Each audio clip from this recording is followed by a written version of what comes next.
Good morning, students.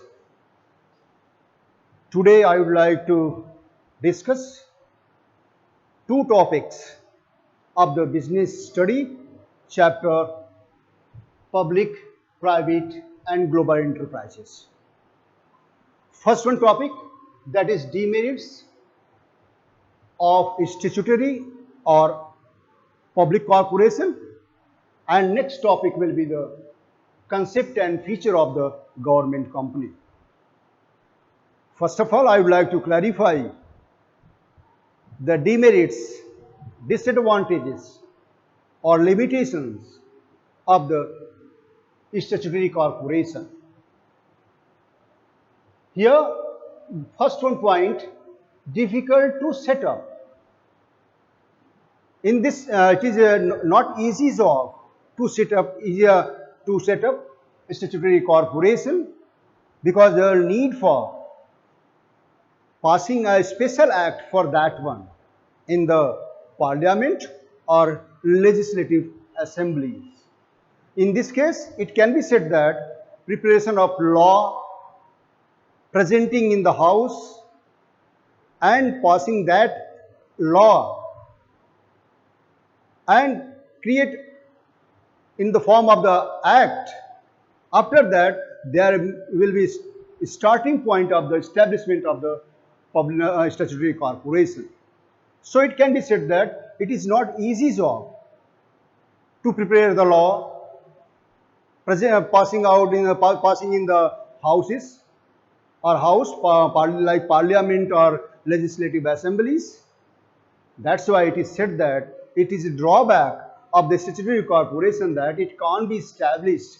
It can't be established in very easy way. There will be difficult job for setup of these types of corporations.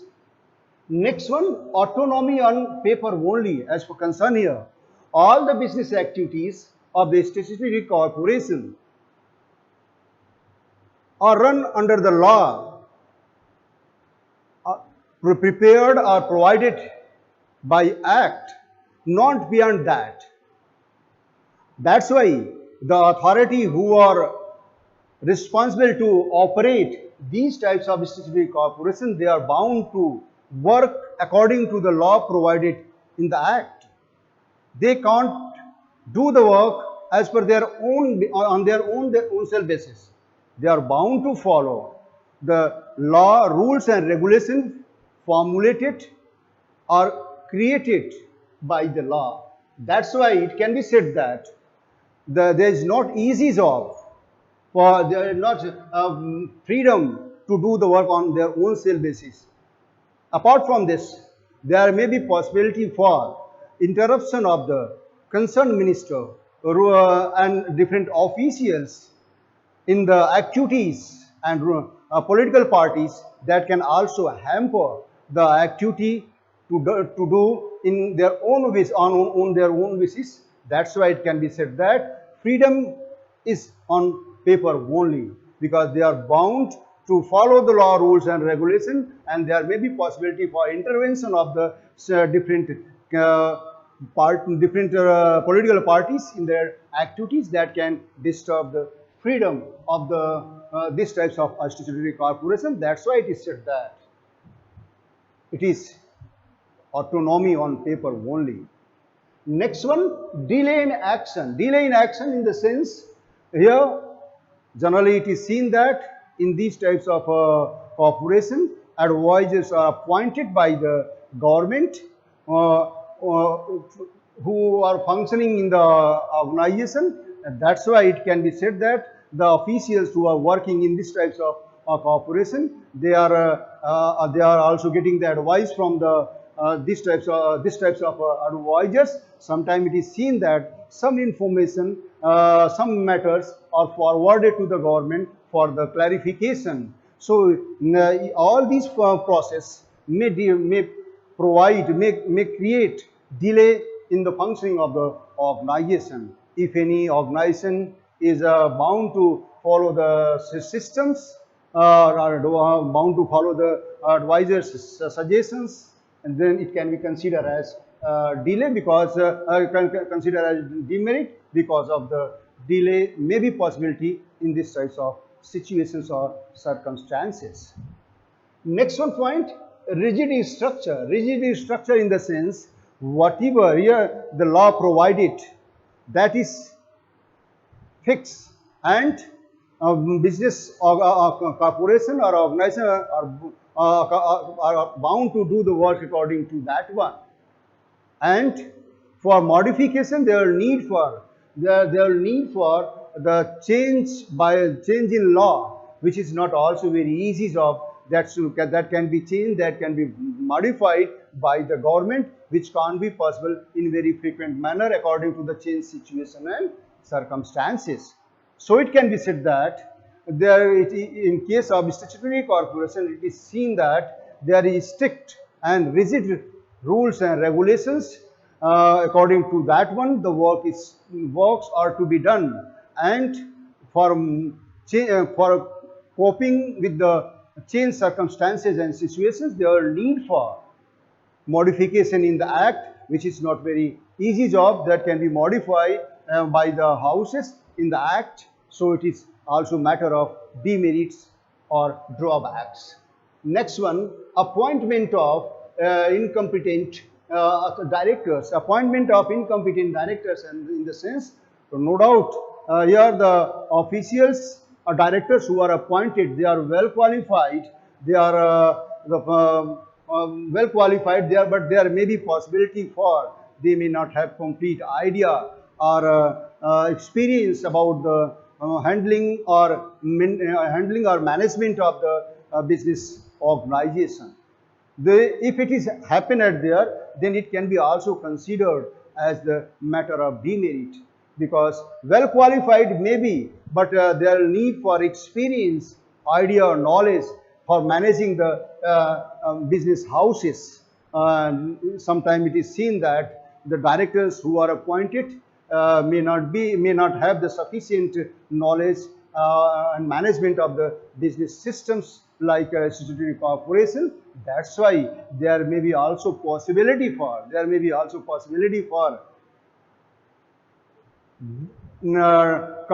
doing work in by the corporation in the right way. So it is also matter of the demerits or drawback of the statutory corporation.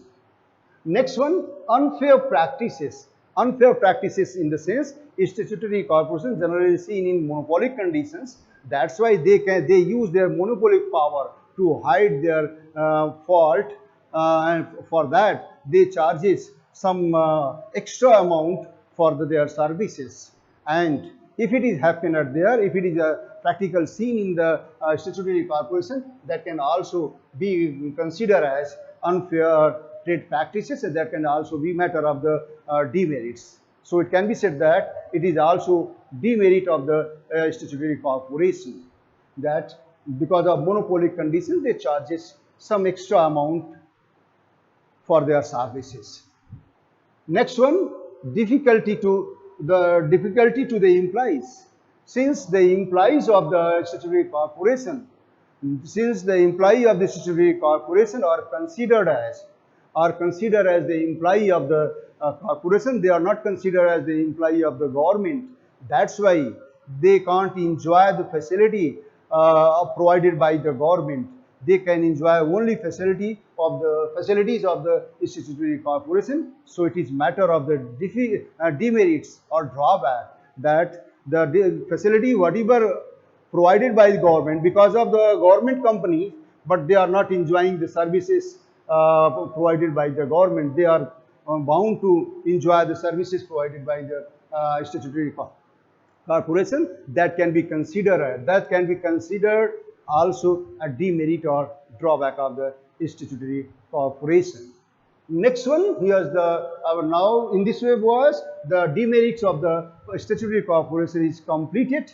Now I would like to clarify the next topic, that is the concept of government company. Concept of government company in the sense, it is a type of company which is established under the Companies Act 1956, in which not less than 51% shares, 51% of paid up share capitals held by the central government or one state government or more than one state government or jointly by central government and state governments. Though that's why it is considered as government company, because major contribution in the capital, paid up capital, will be of the government. The government may be central government, one state government or more than one state government, or joint way of the central government and state government. Since major contribution in the capital by the government, that's why it is considered as the government, and balance shares of the capital provided by the general public or by others. So it can be said that, once again I would like to repeat that the government company is such types of company which is established under the Companies Act 1956, in which capital contribution is not less than 51% by central government or one state government or more than one state government, or jointly or in joint way of the central government and state government, for which reason it is considered as the government companies. It has also certain features. What are the features of the government company? I would like to clarify at here the features of the government company, in the sense, first one point, incorporation under the Companies Act. Under the Companies Act, in the sense, the establishment of the government companies will be under the Companies Act 1956. And all the provisions, all the law, all the systems, all the all the rules and regulations are applied in case of the government companies. Or government companies also bound to follow the rules and regulations, law arranged or provided or made in the Companies Act 1956. There is no need for any special act for this one, like statutory corporation. But these types of companies are established under the provision of Companies Act 1956. Next one point, that is the matter of separate legal entity. Separate legal entity, in the sense, here the government companies entities are totally separate from its owner. It has common seal, it has perpetual existence, and it can operate its activity on own seal basis, and it can sue and can be sued on it by others. That's why it can be said that it is just like an artificial person. It's its entity is not same to as owner, but its entity is different from its owner. That's why it is also a very strong feature of the government company that it has separate legal entity. In the eye of law, its entity, its recognition is totally separate from the owners. Next one, ownership. Ownership, in the sense, major ownership will be in the hand of the government as well as others. But due to the capital contribution is made by the government more than not less than 51%. That's why ownership is considered as the government companies. And not only that one, ownership also in the hand of other, but they are considered as minor owner, and their government is considered as major owner of the government company. Next one, management of the statutory corporation. Management of the government company. Management of the government company is done by the board of directors. Board of directors are appointed by or nominated by government as well as other shareholders, and they are responsible to manage the government company. Next one point, status of the employees. Status of the employee as per concern here, the employees are considered considered as the employee of the company. They are not considered as the employee of the government. Though companies of the government, companies considered as government company, but the employees of the government companies are not the employee of the government. They are considered as the employees of the companies. That's why they can enjoy the facility, whatever is provided, whatever is arranged by the government company. According to that one, they can't enjoy the facility of the government. They are bound, they can enjoy the facility of the companies, not of the government. Next one, accountability. Accountability in the sense here, since it is the company of the government, major capital contribution made by the government, that's why company is accountable to concerned minister. Company is accountable to concerned minister, and its reports, financial reports, are also presented in the house, and concerned minister will have to answer the question raised by the members of the house. So it can be said that accountability can be seen in case of the government company because of the ownership in the hand of the government. As I have already clarified to you that government is not for one but for all. That's why answerability of the business or government company towards concerned minister, and concerned minister will also answerable towards the question raised by the members of the house. So it can be said that it is also very strong feature in case of the government company. Next one, financial autonomy. Financial autonomy in the sense, it is also a very important feature. The company can enjoy their financial position, can use their finance as per their own basis, and they can use their finance as per their requirement for expansion, for growth and development of the institution. They can also raise the fund from the anyway from other sources. That's why it can be said that is matter of the feature that it can arrange the finance, it can utilize its finance according to their own systems for its development, growth as well as expansion. Next one point, that is control. Control as per concern here, since major portion of the paid up share capital is in the hand of the government, that's why major control will be in the hand of the government.